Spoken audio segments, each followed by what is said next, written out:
صحابہ کرام رضی اللہ عنہم کے حقوق کیا ہیں، کیونکہ صحابہ کرام کے حقوق کا خیال رکھنا یہ بھی عقیدے کا تقاضا ہے۔ پہلی بات یہ ہے کہ صحابی کسے کہتے ہیں؟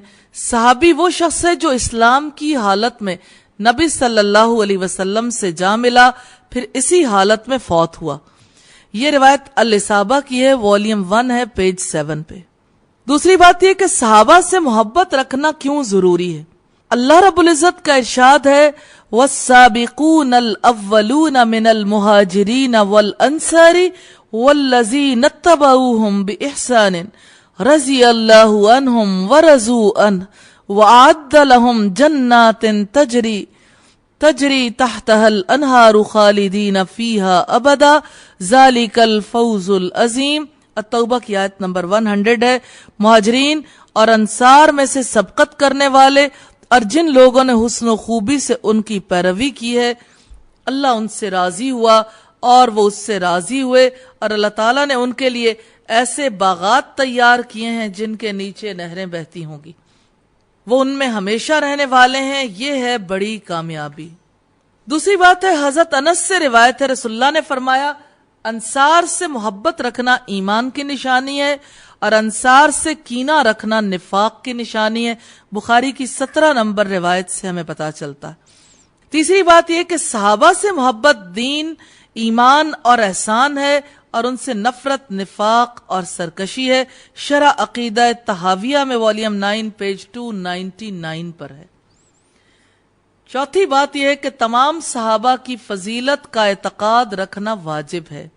پانچویں بات یہ کہ کسی صحابی کو برا بھلا کہنا حرام ہے۔ بخاری کی 3673 نمبر روایت سے ہمیں پتا چلتا ہے۔ تو یہاں سے خاص باتیں ہمیں پتا چلتی ہیں کہ فضیلت کا اعتقاد رکھنا واجب ہے، صحابی کو برا بھلا کہنا حرام ہے، اور ان کے ساتھ محبت کا تعلق رکھنا یہ دین، ایمان اور احسان کا تقاضا ہے۔ اس لیے صحابہ کرام کی عزت کرنا اور صحابہ کرام سے محبت رکھنا یہ ہماری ضرورت ہے۔ اور پھر یہ کہ خود رب تعالیٰ نے اپنی پاک کتاب میں فرمایا فَبِهُدَاهُ مُقْتَدِهْ، کہ ان کے ہدایت کی پیروی کرو، اور پہلے پارے کے اختتام پر فرمایا پھر اگر تم بھی اسی طرح سے ایمان لاؤ جس طرح وہ ایمان لائے تو ہدایت پاؤ گے۔ تو ہدایت کا راستہ اسلاف کا راستہ ہے، وہ راستہ جو ایسی شخصیات نے گزارا جس پہ وہ ساری حیات کاربند رہے، ان کی زندگیوں میں ہمارے لیے بہترین نمونہ ہے۔ اب ہم یہ دیکھیں گے کہ رسول اللہ کے اہل بیت اور آپ کے صحابہ کے بارے میں ہم پر کیا واجب ہے۔ صحابہ کرام رضی اللہ عنہم کا ذکر اللہ تعالیٰ نے تورات، انجیل اور قرآن مجید میں کیا ہے۔ ان کے بارے میں صحیح احادیث موجود ہیں۔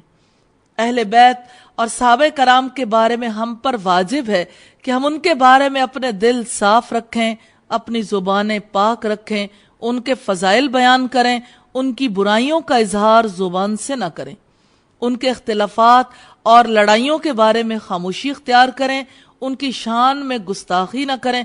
بخاری کی روایت ہے 3673، مسند احمد کی روایت والیوم 4 پیج 366 پر ہے۔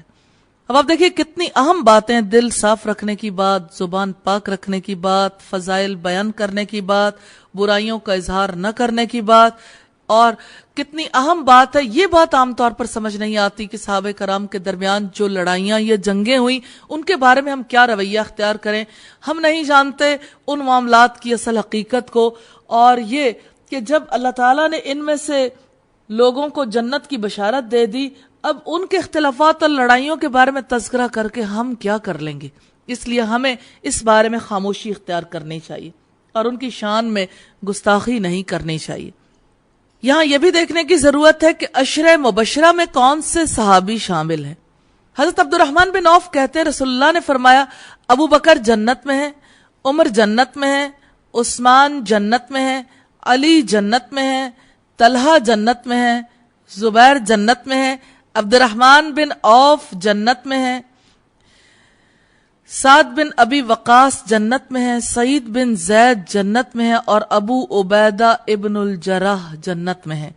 ترمذی کی روایت ہے 3747 نمبر پہ، اور اس سے ہمیں یہ پتہ چلتا ہے کہ جنت جانے والے افراد عشرہ مبشرہ میں کون کون لوگ شامل ہیں، کون کون